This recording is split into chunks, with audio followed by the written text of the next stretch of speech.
Pace bene, masih di Mea Culpa. Jumpa lagi di channel ini. Saya mau membahas satu topik. Pastor, mengapa dalam perayaan Ekaristi kami hanya menyambut tubuh Kristus? Tidak pernah darah Kristus, tidak ikut minum dari piala itu.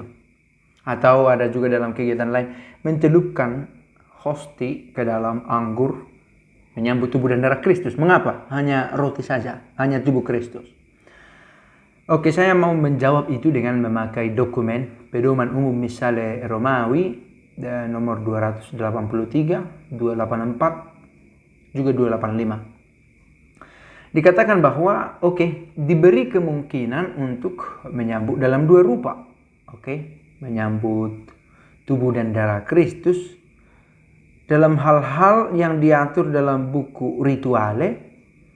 Dan itu diizinkan, ada level izinnya. Pertama, bagi para imam yang tidak dapat merayakan misa sendiri atau tidak dapat ikut dalam konselebrasi. Kalau ada para pastor yang karena alasan tertentu tidak ikut berkonselebrasi di depan, tapi ikut dalam satu perayaan, dia ikut dalam menyambut dalam dua rupa. Kemudian bagi para diakon dan para pelayan lain yang menjalankan tugasnya dalam misa. Saya sendiri mengalami ketika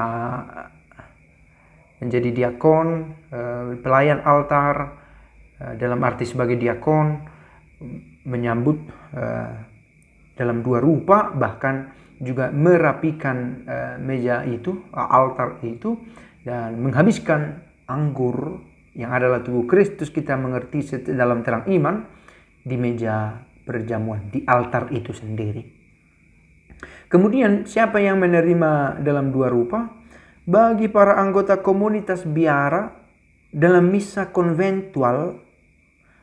Konventual itu konven di biara-biara yang internalnya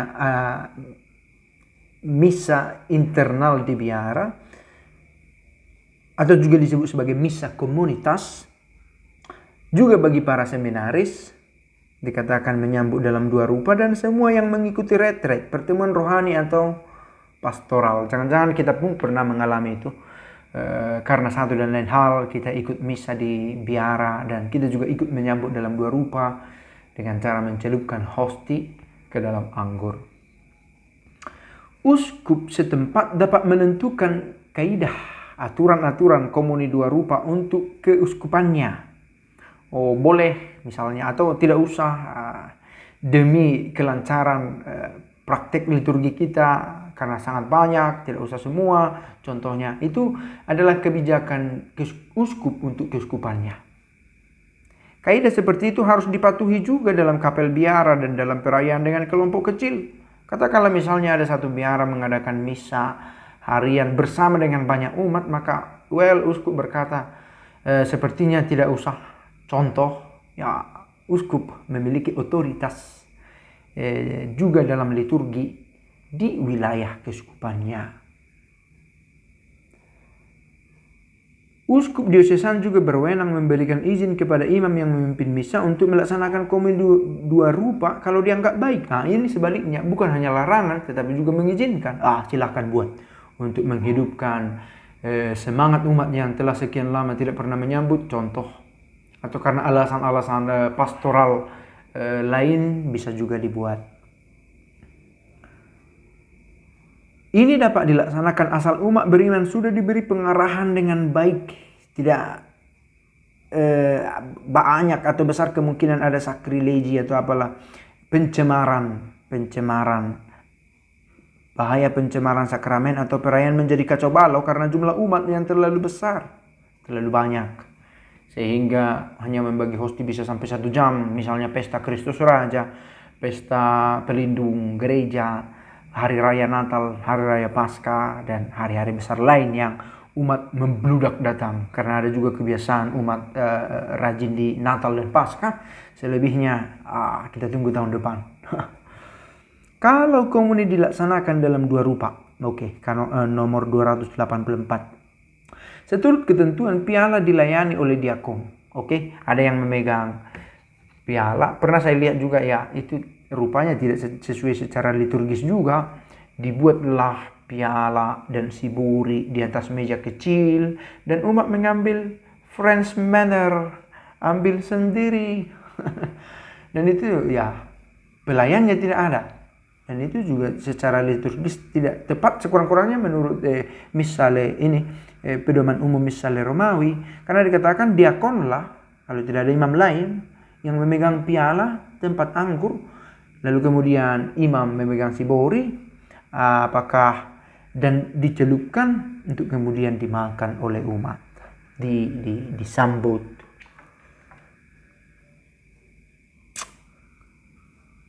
Oke. Dapat juga piala dilayani oleh akolit yang dilantik khusus untuk itu di stasi, di paroki besar yang umatnya banyak, imamnya sedikit. Ini biasa kita lihat ada akolit bapak yang dipandang cakap.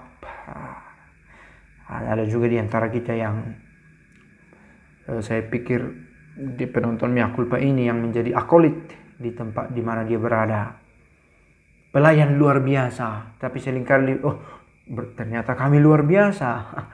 Ya, luar biasa di sini di luar kebiasaan, karena pelayan biasanya adalah imam, uskup untuk membagi, juga diakon, tetapi di luar kebiasaan karena alasan pastoral juga ada awam yang dilantik menjadi akolit.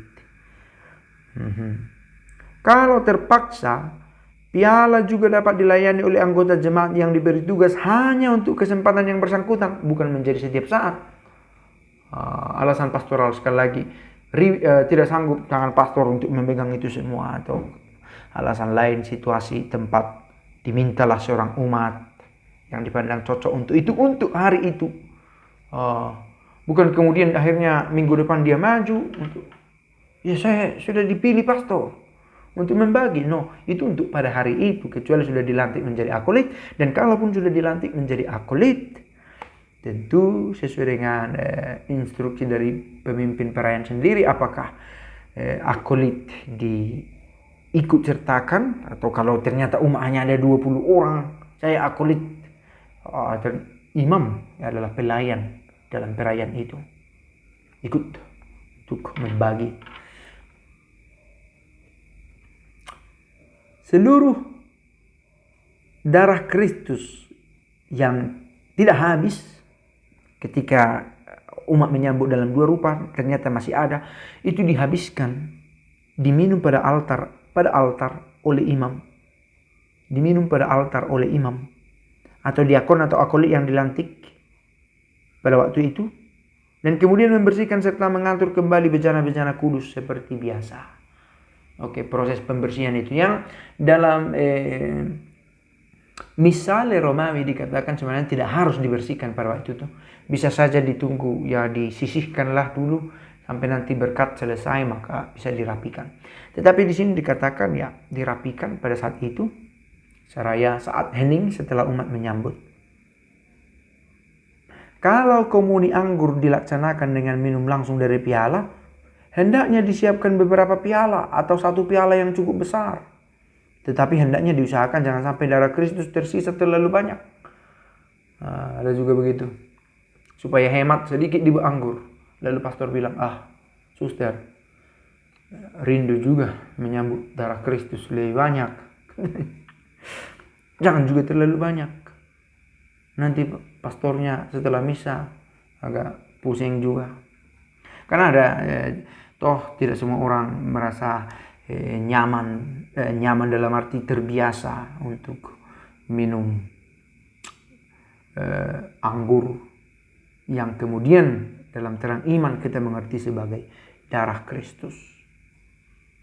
Kalau komuni anggur dilaksanakan dengan mencelupkan hosti ke dalam piala, hendaknya disiapkan hosti-hosti yang tidak terlalu kecil dan tipis. Karena kadang juga sangat tipis, dicelupkan, meleleh, dan bisa terjatuh. Kalau jatuh ke dalam piala, oke, tidak masalah. Kalau tercecer kemudian bagaimana kita mau mengambil itu? Sudah menempel ke lantai. Tapi lebih teballah, supaya sesudah dicelupkan masih dapat diberikan dengan mudah kepada orang yang menyambut. Kalau darah Kristus disambut dengan minum dari piala, sesudah menyambut tubuh Kristus, orang yang menyambut menghadap petugas yang melayani piala, berdiri di depannya. Oke, berdiri di depannya. Pelayan berkata darah Kristus, penyambut menjawab amin. Seringkali kita lupa menyebut amin. Tubuh Kristus, katanya. Lalu pelayan menyerahkan piala kepada penyambut. Penyambut memegang sendiri piala itu dan minum darinya, lalu mengembalikan piala itu kepada pelayan.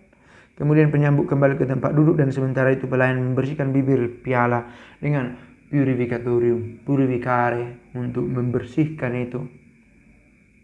Kalau komuni dua rupa dilaksanakan dengan mencelupkan hosti ke dalam anggur, tiap penyambut sambil memegang patena di bawah dagu menghadap imam yang memegang piala.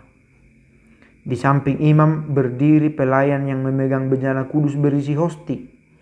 Imam mengambil hosti, mencelupkan sebagian ke dalam piala, memperlihatkannya kepada penyambut sambil berkata tubuh dan darah Kristus, dan penyambut berkata amin, lalu menerima hosti dengan mulut, kemudian kembali ke tempat duduk, dan bukan prasmanan, prasmanan.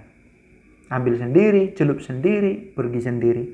Tetapi imam yang melakukan. Saya pikir ini seringkali secara praktis menjadi susah karena menyambut dengan mulut. Ada tetesan-tetesan anggur yang kita paham sebagai darah Kristus. Ini menjadi seringkali secara praktis kesulitan. Maka karena itulah sebenarnya mengapa menyambut dalam dua rupa ini jarang terjadi. Salah satunya karena demi praktisnya yang seringkali beresiko pada pencemaran sakramen Maha Kudus, tubuh dan darah Kristus. Oke, saya pikir ini ada gunanya dan semoga saja begitu. Dan pace bene.